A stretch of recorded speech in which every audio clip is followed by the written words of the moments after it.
Miren, estamos en la sexta semana de nuestra serie Sígueme. Si hoy te estás uniendo apenas a este estudio, te cuento rápidamente. Lo que hemos estado estudiando es cómo lo que Jesucristo hizo con la gente a su alrededor fue una invitación a seguirlo, es decir, a caminar cerca de Él para que su presencia empezara a transformar los corazones de esas personas. Vimos cómo es una maravillosa noticia que la invitación fue hecha para gente que eran unos pecadores, que de hecho reconocían ser pecadores, gente que incluso no creía en Él, ¿no? Él les decía, sígueme, y de cerca vas a empezar a creer. Empezamos a ver cómo vamos creciendo a través de varias fases en donde nos vamos acercando cada vez más a Él. Empezamos a tomar ciertas decisiones hacia Él hasta que llega un momento en que queremos entregarle toda nuestra vida. Analizamos cómo la diferencia entre un seguidor de Cristo y alguien que no lo es el amor que nos damos unos a los otros cuando nos amamos como Él nos amó a nosotros. La semana pasada hablábamos del costo de seguir a Jesucristo. Y miren, no sé si han dado cuenta, pero estos mensajes se están conectando unos con los otros. De hecho, cada mensaje construye sobre lo que vimos la semana anterior. Si no has tenido oportunidad de escucharlos, te invito a que lo hagas. Están en nuestra página de internet, en la portada de tu programa está la página, comunidaddefe.com.mx, o puedes entrar a nuestra página de Facebook y ver ahí los videos de forma gratuita. Pero bueno, el día de hoy vamos a hacer precisamente eso, vamos a construir un poquito sobre lo que vimos la semana anterior. ¿Okay?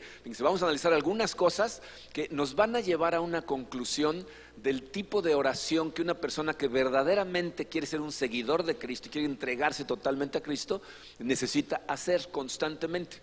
Yo sé que la Biblia nos dice que debemos de orar en toda circunstancia. Entonces hay todo tipo de oraciones, pero esta que vamos a platicar el día de hoy es una oración que si falta en la vida de una persona difícilmente vas a llegar a entregarte al 100% a Cristo. ¿Okay? Entonces vamos a ponernos en sus manos, vamos a pedirle que nos guíe en este estudio y vamos a estudiar la oración del seguidor. Padre, te damos gracias como lo hacemos siempre, Señor. Te damos gracias por tu amor, ese amor que demostraste enviando a tu Hijo Jesucristo a morir en la cruz por nosotros. Un amor que honestamente no comprendemos, ese amor incondicional con el que tú nos amas. Y te damos gracias, Señor, porque ese amor nos dio vida. Cuando pusimos nuestra fe en tu Hijo Jesucristo, nuestro espíritu fue despertado, restaurado, y ahora tenemos una conexión directa contigo. Y lo que más queremos hacer, Señor, es darte gloria con nuestra vida. Queremos glorificarte y sabemos que para hacerlo necesitamos seguirte. Así es de que ayúdanos, Padre, sé tú nuestro guía durante este estudio, que tu Santo Espíritu nos abra los ojos del corazón y nos deje ver cómo tu palabra nos va enseñando para poder ser ese seguidor que tú estás esperando de cada uno de nosotros. Nos ponemos totalmente en tus manos, Señor, en el poderoso nombre de tu Hijo Jesucristo. Amén. Muy bien, miren, decíamos la semana pasada que si somos honestos vamos a reconocer que todas las personas empezamos a seguir a Jesús no por nuestro amor a Jesús, sino por amor a nosotros mismos, ¿no? O sea, todos llegamos a la iglesia en algún momento con una necesidad. A lo mejor empiezas a sentir un vacío en tu corazón y estás tratando de satisfacerlo.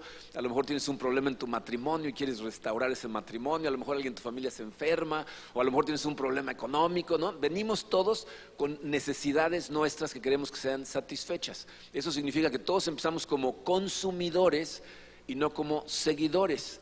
Y eso está bien, porque toda la gente empieza así. De hecho, la semana pasada veíamos cómo Pedro y todos los demás discípulos hacían exactamente lo mismo, eran consumidores, ¿verdad? Y lo demuestran más de una vez, ¿verdad? La semana pasada hablábamos de cómo cuando confronta a Pedro a Jesucristo demuestra que es un consumidor. Hoy les puse otro ejemplo para que vean que no lo hacen una vez, lo hacen muchas veces. No sé si recuerdan un momento en el que un joven muy rico se acerca y le pregunta a Jesucristo que qué tiene que hacer para heredar el reino de los cielos, y Jesucristo le dice, pues obedece los mandamientos. Y el joven le dice, no, eso ya lo hago, ¿qué más? Entonces Jesucristo, que conoce el corazón de los hombres, le dice, vende todas tus cosas, regálale el dinero a los pobres y sígueme. Y el otro como que se desinfla, ¿no? Dice, eso tan complicado. Entonces no lo sigue. Se va muy triste porque es una persona que tiene mucho dinero. Y Jesucristo dice una cosa muy interesante. Dice, qué difícil es para los ricos entrar al reino de Dios.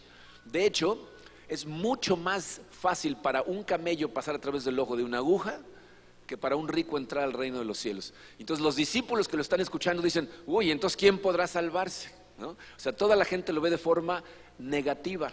¿ok?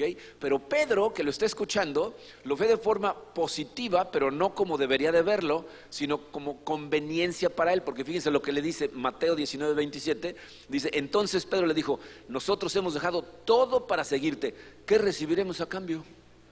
¿No? O sea, Pedro, ¿en quién está pensando Pedro? ¿No? En él, ¿no? Dice, a mí no me molesta sacrificarlo todo por ti y seguirte y dejarlo todo, pero ¿y yo qué voy a recibir, no? ¿Qué me das? Y lo interesante de esto, fíjense, es que después de ese pasaje y de muchos más en donde los apóstoles demuestran ser simples consumidores, Jesucristo le da una respuesta, la verdad, impactante. Les dice, todos ustedes que lo dejaron todo por mí van a tener un trono en el cielo junto conmigo. Pero con todo y eso, ¿saben qué es interesante? Sabemos todos nosotros que después del arresto de Jesucristo, todos sus discípulos lo abandonan, ¿no? O sea, ese día después del arresto, absolutamente todos lo abandonan, demostrando que son consumidores, ¿no? Que en el momento que lo arrestan dicen, pues, ¿cómo lo seguimos? Si lo seguimos ahorita a lo mejor nos arrestan también a nosotros, o sea, ya va a haber un costo, ¿no? A lo mejor nos crucifican también a nosotros, ¿no? Y aparte, pues, ¿para qué lo seguimos? Ya cuál beneficio, pues ya lo arrestaron, ¿no? Pero también es muy interesante que si continúas leyendo el Evangelio hasta el final, te vas a dar cuenta que casi todos esos discípulos cercanos a él que lo abandonaron ese día, al final regresan a él, son perdonados por Cristo, son restaurados, y ese grupito de cobardes que salió corriendo ese día de Getsemaní es el grupo que va a dar su vida literalmente para extender el Evangelio de Cristo. Se van a ir por todo el mundo conocido platicando no lo que les enseñó Jesucristo, sino lo que dicen que vieron. Un Jesucristo no crucificado, porque crucificados vieron a mucha gente, resucitado. Y dice, ese fue el momento en el que pasaron de ser simples consumidores a verdaderos seguidores de Cristo. Pero no todos los discípulos hicieron esa transición. Hubo discípulos que nunca regresaron y hubo uno en particular, que el día de hoy vamos a platicar acerca de él, una persona de la que todos hemos escuchado y que es el traidor más famoso de la historia, que es Judas Iscariote. Dice, Judas, él veía a Jesús de la misma manera que los demás discípulos lo veían. Acuérdense que sus discípulos en ese momento veían a Jesús como el posible Mesías que Dios había enviado. O sea, ellos tenían la fe en que Él era el enviado de Dios que iba a hacer ¿qué? Restaurar al pueblo de Israel al lugar de gloria que había tenido unos 1300 años antes. ¿No? Ellos pensaban que Jesucristo iba a derrocar a los romanos, iba a derrotar a los romanos, expulsarlos de Jerusalén, la gente lo iba a nombrar rey de Israel y entonces iban a empezar a dominar a las naciones alrededor y a convertirse otra vez en una superpotencia. Y obviamente, ¿cuál era la esperanza de ellos? Que al subir Jesús al poder, sus más cercanos pues iban a subir con él. Todos los discípulos lo veían de esa manera, pero a diferencia de los demás, dice, Judas siempre vio a Jesucristo como un medio para obtener un objetivo en particular. Es decir, la agenda de Judas, ¿no? El plan que Judas tenía y los planes de Jesucristo constantemente estaban en conflicto. Pero él estaba esperanzado en que llegara al poder para que él subiera al poder junto con él. Pero se empieza a dar cuenta que hay cosas que como que no van con el plan que él tiene. Por ejemplo, se empieza a dar cuenta que Jesucristo no odia a los romanos. Los judíos odian a los romanos por lo que les han hecho y están esperando que el Mesías venga y los saque de Jerusalén.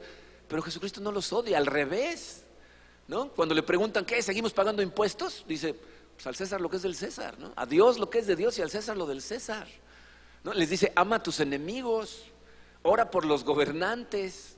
Y cuando el centurión se acerca a pedirle ayuda, le pide un favor, Jesucristo lo complace. Entonces como que Judas está diciendo, no está haciendo lo que yo esperaría que el Mesías hiciera. Aparte, todo el tiempo se está peleando con los jefes de la sinagoga, ¿no? Yo creo que Judas pensaba, si va a ser el Mesías y lo van a nombrar rey de los judíos, el que lo tiene que reconocer es el jefe de los sacerdotes, porque él es el que le va a decir al pueblo, ya llegó el Mesías, ya lo reconocí, entonces toda la gente lo va a seguir. Pero ¿qué pasa cada vez que se acercan los fariseos y le hacen preguntas a Jesucristo? Los ridiculiza y los humilla enfrente de todo mundo. Entonces como que Judas está empezando a decir, no parece el Mesías que estamos esperando. Aparte, no está empezando a entrenar a nadie en el ejército, no estamos juntando armas en secreto, ¿no? Entonces como que todos los discípulos están esperando a ver en qué momento Jesucristo va a dar el paso para tomar el poder. Pero Judas en particular está desesperado porque no se mueve lo suficientemente rápido Jesucristo. Y entonces va a pasar una situación en un pueblito que se llama Betanía, que va a ser la gota que va a derramar el vaso de Judas, y entonces eso lo va a empujar a traicionar a Jesucristo. Y miren, quiero que analicemos juntos esta historia, y les voy a decir por qué. Se van a dar cuenta que aunque no lo puedan creer, hay algo de Judas en todos nosotros. No en el sentido de que quieres traicionar a Jesucristo. O sea, ninguno de nosotros va a tener la posibilidad de hacer lo que Judas hizo. No podemos traicionar a Jesús de esa manera. Pero se van a dar cuenta cómo muchas veces lo que tratamos de hacer es imponer nuestra voluntad sobre la de Dios. Y cuando eso pasa, estamos actuando como Él. Va a llegar un momento en que tu voluntad y la voluntad de Dios no se van a parecer. Y como decíamos la semana pasada, lo que hagas en ese momento va a determinar si continúas como un simple consumidor o si te vas a transformar en un verdadero seguidor de Cristo. Entonces vamos a analizar lo que pasó ese día en Betanía. Esta historia la cuentan más de uno de los evangelistas. Vamos a empezar en Mateo. En Mateo, capítulo 26, empezando en el versículo 6, dice esto. Dice: estando Jesús en Betanía, en casa de Simón llamado el leproso. Miren, no sabemos a ciencia cierta quién es este Simón llamado el leproso. Hay algunas personas que piensan que ese señor es de hecho Lázaro. Y lo piensan porque en el Evangelio de Juan, cuando se cuenta esta misma historia, la mujer que está a punto de hacer lo que vamos a leer, nos dice Juan que es María, la hermana de Lázaro. Entonces algunas personas piensan que Lázaro tenía un apodo medio raro, ¿no? Le decían Simón el leproso. No sabíamos si a lo mejor tenía la piel medio rara y desde chiquito le pusieron el leproso como apodo para molestarlo, si verdaderamente tenía lepra, ¿verdad? Y la gente de todas maneras iba porque les caía bien, o si Jesús lo había sanado, no tenemos idea. Pero están en casa de Simón el leproso. Y dice el versículo 7: se acercó una mujer con un frasco de alabastro lleno de un perfume muy caro y lo derramó sobre la cabeza de Jesús mientras él estaba sentado a la mesa. Al ver esto, los discípulos se indignaron. Miren, este asunto del perfume sobre la cabeza era una costumbre común en esos días, pero normalmente se hacía con aceite de oliva. Un invitado especial le ungían la cabeza con aceite. Pero esta mujer lleva un perfume que es carísimo, y antes de que diga agua va, pum, llega y lo vacía en la cabeza de Jesucristo y lo empieza a untar. Y dice ahí que los discípulos se indignaron. Dice el versículo 9: ¿para qué este desperdicio? Dijeron. Podía haberse vendido este perfume por mucho dinero para darlo a los pobres.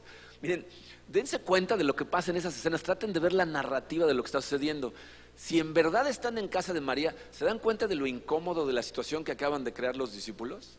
O sea, imagínate que tú estuvieras en tu casa, invitaras a un grupo de gente de la iglesia y estuviéramos a punto de comer, y porque quieres medio verte bien con ellos, sacas tus cubiertos de plata, ¿no? Y los pones en la mesa, y que alguno de aquí te dijera: ¿cubiertos de plata? ¿Estás hablando en serio? ¿Cuánto te costó esto? ¿No podíamos haber ayudado a algún pobre en vez de estar gastando en cubiertos de plata? ¿Te imaginas la incomodidad de ese momento en adelante? Tiren el caviar y saquen los frijoles, ¿no? O sea, ¿quién sabe qué más van a criticar, no? O sea, ¿no? Pero bueno, eso nos hace pensar que los discípulos conocían muy bien a esta familia y entonces sintieron con la libertad de criticar de esa manera.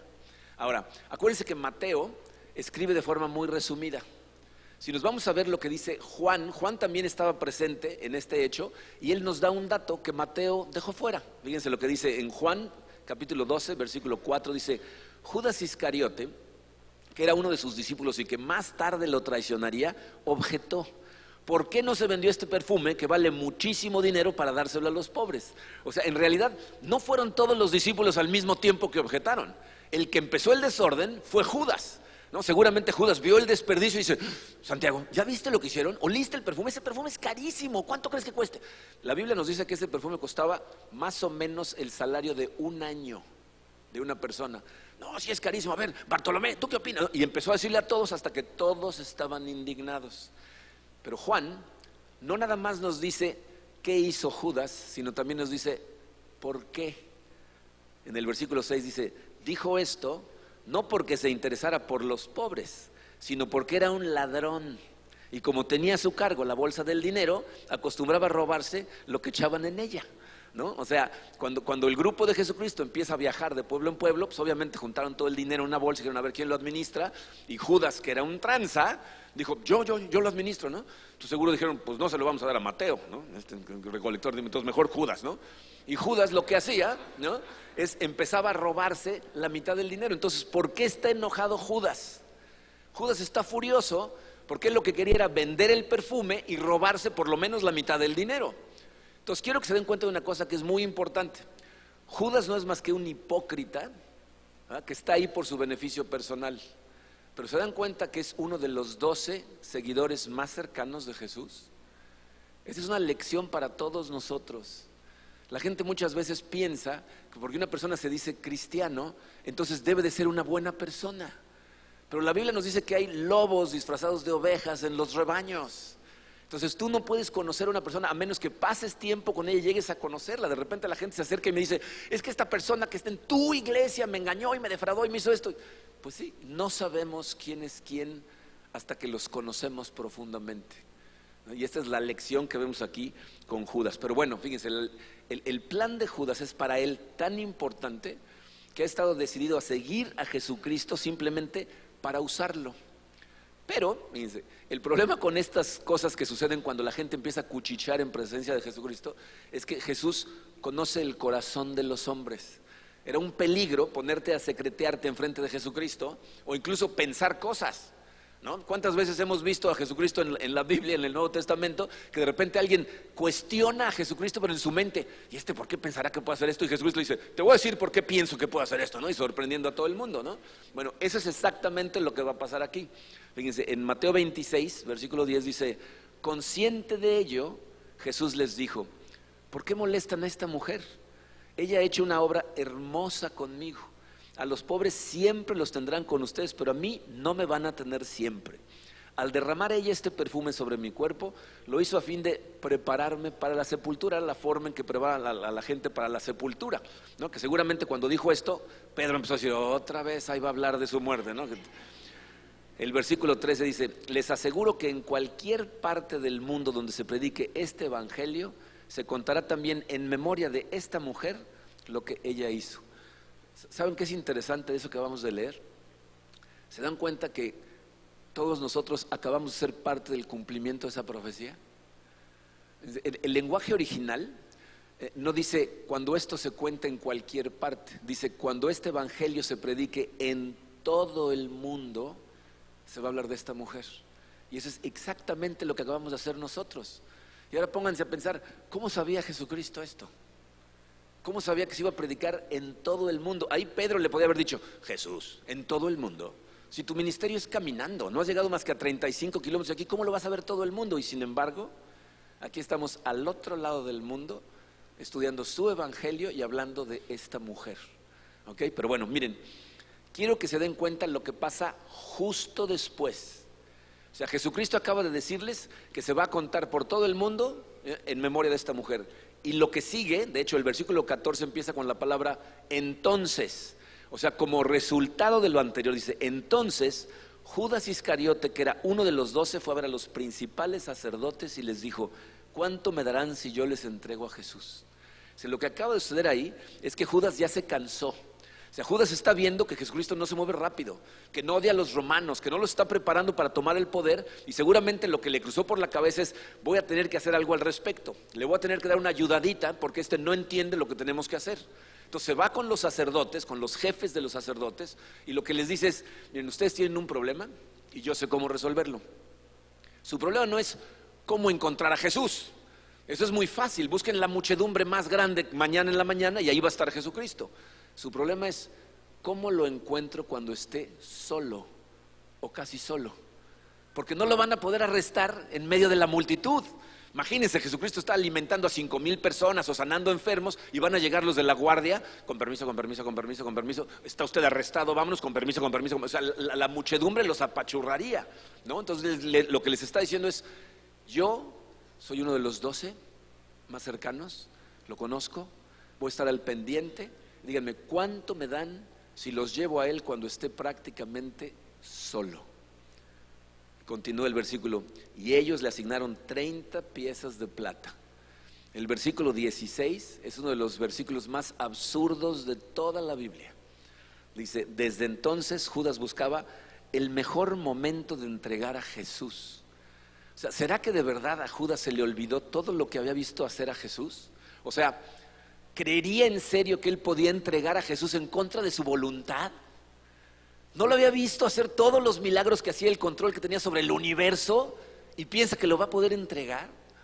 Miren, Judas está a punto de aprender una lección importantísima, pero de la peor manera posible.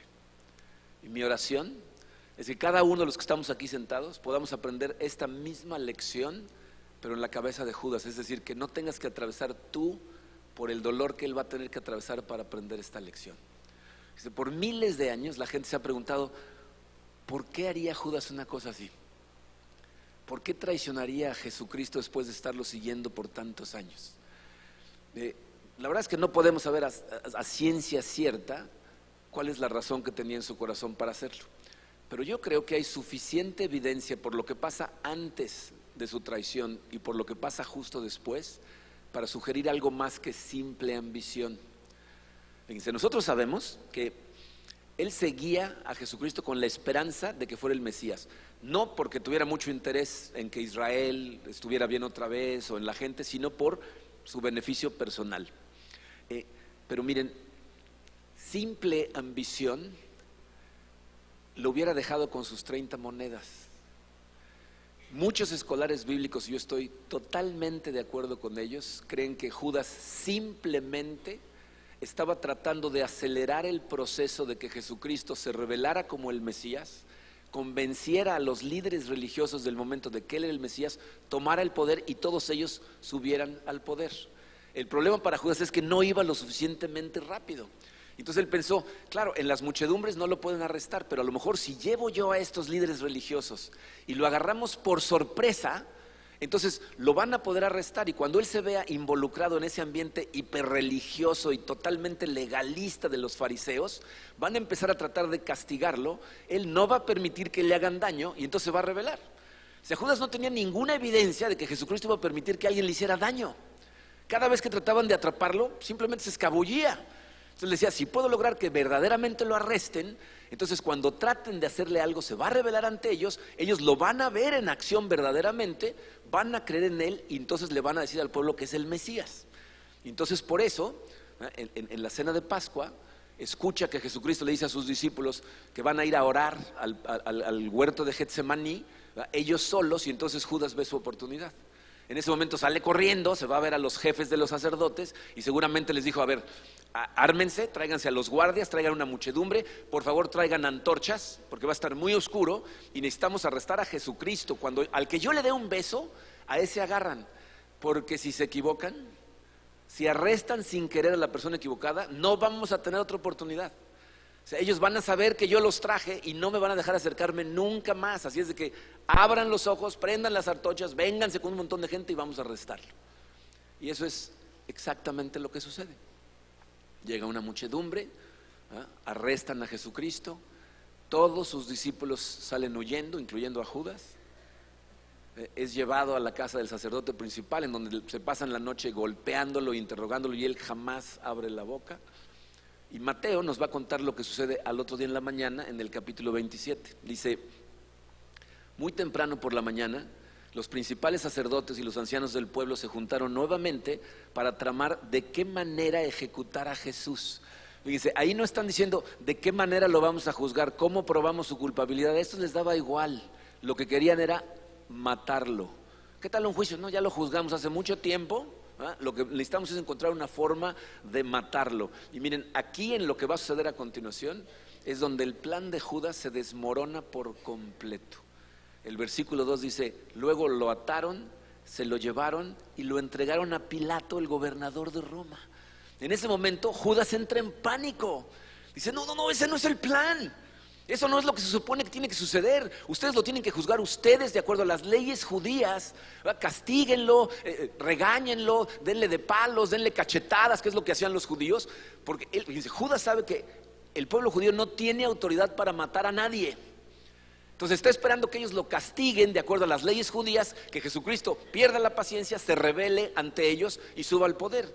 Pero en el momento en que se lo dan a Pilato, la suerte de Jesucristo está ahora en manos de Roma. Y ya no tiene ningún control. Eso como dijo, no, ya, o sea, todo se sale de control en el momento que se lo entregan a Roma. Y fíjense entonces lo que sucede. Dice, cuando Judas quien lo había traicionado, se dio cuenta de que habían condenado a muerte a Jesús, se llenó de remordimiento. Así que devolvió las 30 piezas de plata a los principales sacerdotes y a los ancianos. Es decir, en ese momento dice, ya la regué. Y va a tratar de deshacer lo que hizo.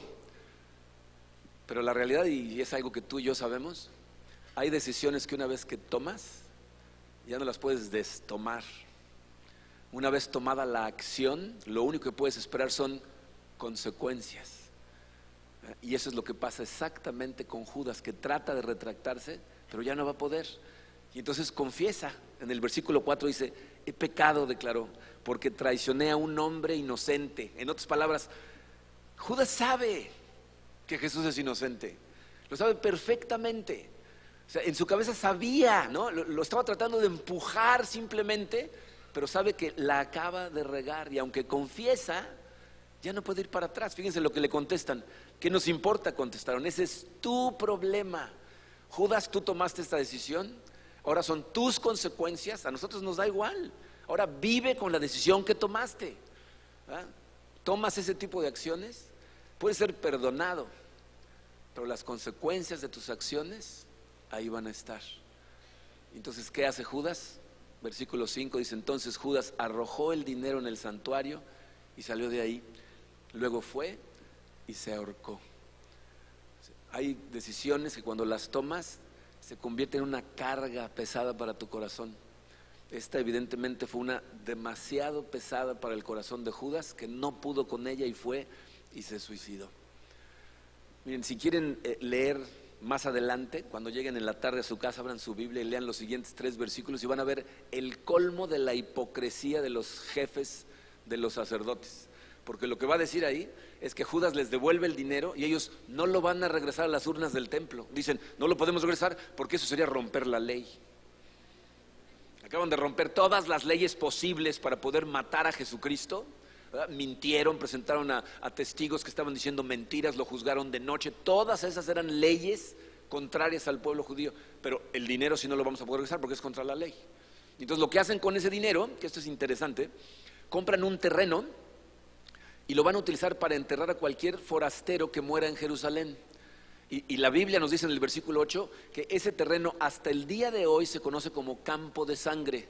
Y esto es muy interesante porque va a haber gente que te va a decir que la Biblia es un mito, que son historias inventadas. Si tú vas a Jerusalén hoy y tomas un tour de Tierra Santa, te van a llevar al campo de sangre que compraron los sacerdotes con el dinero que regresó Judas, y hasta el día de hoy se sigue llamando exactamente igual. Pero bueno, Judas está muerto. Jesucristo, lo que va a suceder, como ya sabemos, es que los romanos lo van a juzgar, lo van a encontrar inocente y de todas maneras lo van a crucificar, pero al tercer día va a resucitar y el plan de redención de Dios para todos nosotros se lleva a cabo. Entonces quiero que noten esto porque es importantísimo. Se dan cuenta que de alguna manera Judas, tratando de cumplir su voluntad, tratando de buscar su beneficio personal, juega un papel accidental en tu salvación y en mi salvación. Es decir, con todo lo que hace Judas en contra de Jesucristo, el plan de Dios se lleva a cabo de todas maneras. Y esta es la lección que aprendemos de Judas y que yo espero que aprendamos sin tener que caer en tiraderos espantosos en nuestra vida. La lección de Judas, dice su programa, es que la mano de Dios no puede ser forzada, ni su voluntad puede ser burlada. O sea, tú puedes tratar con todas tus fuerzas, ¿verdad?, de imponer tu voluntad encima de la de Dios, pero tú jamás vas a poder doblegar la mano de Dios. Cuando Él decide lo que va a hacer, Él va a llevar a cabo su plan, se va a desarrollar contigo o sin ti. ¿Ok? Pero miren, más importante, ¿qué tiene que ver esto contigo y conmigo? El día de hoy, esto, ¿cómo nos afecta? Primero que nada tenemos que ser honestos, ¿verdad?, y reconocer que cuando empezamos a seguir a Cristo, empezamos como consumidores y es probable que muchos de nosotros estemos todavía ahí. Cuando yo empecé a seguir a Cristo tenía mis planes, tenía mis objetivos, tenía ciertas cosas que yo quería que Dios hiciera por mí, era mi agenda. Obviamente empecé a enterarme de que Él tenía sus propios planes y entonces mi oración era, ojalá y nuestros planes estén alineados, pero si no se alinean, hágase mi voluntad. ¿O no? De hecho, es la razón por la que algunas personas estamos sentados en esta sala el día de hoy. tenemos la esperanza de que Dios vaya a hacer nuestra voluntad, hacer ciertas cosas de la forma en que nosotros queremos que las haga. Entonces tienes que ser consciente de esto, porque miren, vamos a empezar a caminar cada vez más de la mano de Cristo y vas a empezar a crecer y te vas a dar cuenta cada vez de forma más clara que su voluntad y tu voluntad no siempre van a ser la misma cosa. Y en ese momento, cuando su voluntad y la tuya sean diferentes, en ese momento tu historia y la de Judas son exactamente iguales. Y la única diferencia es cómo vas a escoger. Si Dios te está poniendo un camino y tú estás queriendo seguir otro y te mueres de ganas por seguir este de acá, pero Dios te está diciendo, no, quiero que vengas por acá.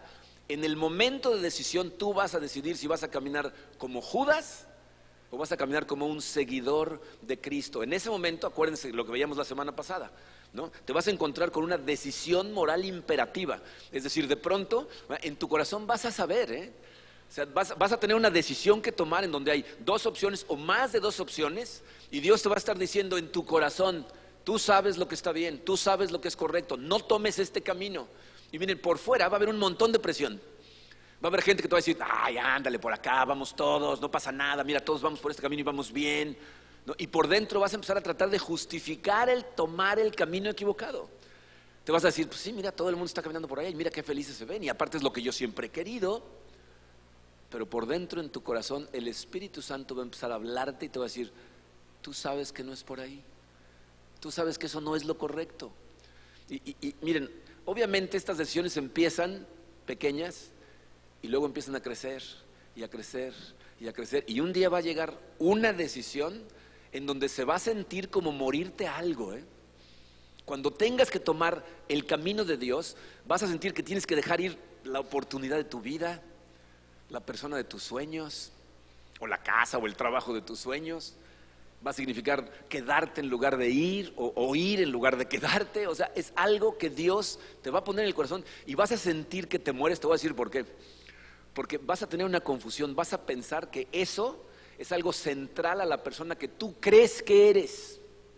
Pero Dios te diseñó, Él te creó, Él te cableó, y cuando te dice no es por aquí, es por acá, te está diciendo porque Él sabe perfectamente lo que es mejor para ti.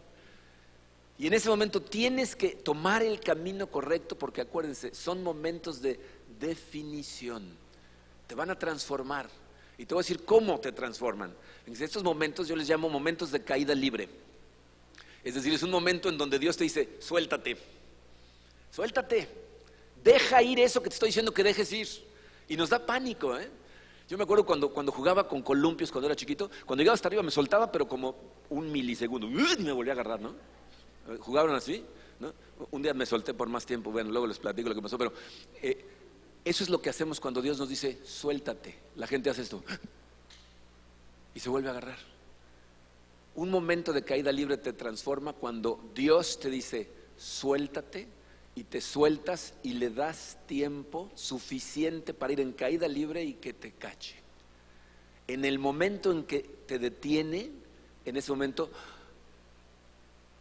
se hace presente de forma real en tu vida y sabes que está ahí. Y algo dentro de ti se transforma, porque sabes que ahí está y lo sientes. Entonces necesitamos dejarnos caer, porque en el momento en que Él te recibe, te voy a decir lo que pasa, se crea una convicción en tu corazón de ese momento en adelante que te graba la declaración de un seguidor. Y se las puse en su programa. La declaración de un seguidor dice así: Dios, quiero lo que tú quieres más de lo que quiero lo que yo quiero. En el momento en que te das cuenta que verdaderamente Dios está ahí y no te deja caer, entonces empiezas a decir en tu corazón, Señor, yo quiero lo que tú quieres para mi vida, lo quieres para mi familia, para mi matrimonio, para mis hijos, ¿verdad? Para mi salud. Yo quiero lo que tú quieres para mí más de lo que yo quiero para mí. Pero si somos honestos, la mayor parte de nosotros no está ahí. La mayor parte de nosotros en este momento queremos lo que queremos, ¿o no? Y a lo mejor haces esa declaración, dices, Señor, yo quiero lo que tú quieres para mí, pero en el centro, en tu corazón estás diciendo, pero ojalá y se parezca a lo que yo quiero, ¿no? Porque lo que quieres es lo que tú quieres, ¿no? Y entonces nos cuesta trabajo, porque les estoy diciendo que necesitamos tener esta declaración grabada en el corazón, pero tú sabes que es algo que aunque lo digas en este momento no lo crees y no vives de esa manera, ¿no es así? Entonces, fíjense, si estás ahí y eres lo suficientemente honesto contigo, para reconocer que ahí estás, quiero darte hoy una oración que te va a dar espacio para respirar y te va a dar espacio para permitirle a Dios trabajar en ti. Esta es la oración del seguidor.